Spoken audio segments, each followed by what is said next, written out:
Nyakalawe, John hapa. Matias, John hapa. Na boss. Jo hapa, Jo. Simama hapa Kalunde. Simama hapa. Hapa. Nyakalawe simama hapa. Matias simama hapa. Shika boss. Mnajua kama serikali imeongeza mshahara kwa kima cha chini kwa wafanyakazi wa serikali? Mnasikia? Mlisikia jana?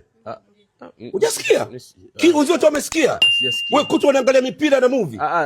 Serikali imeongeza mshahara kwa watumishi wa serikali. Sasa hivi 35.1% wameongezewa. Maana kama ulikuwa unapata 370 sasa hivi unapata shilingi 500,000. Sasa mimi sina iana. Kwa kuwa serikali imeongeza mshahara kwa watumishi wake, Matias na mimi nikasema naongezee mshahara. Na mimi nimesema naongezee mshahara. Na mimi nimesema naongezee mshahara. Umetisha boss, umetisha. Sasa good news. Simama hapa Matias. Good news. Sasa hivi naongezea mshahara na walipa kwa dola. Dola hiyo.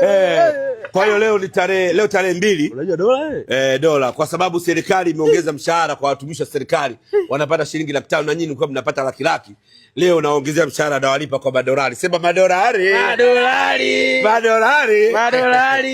Sasa hivi kila mmoja nitamlipa dola 200. Dola 200 ni sawa na 600,000. Maana yake umemzidi hata mtumishi wa serikali. Bosi.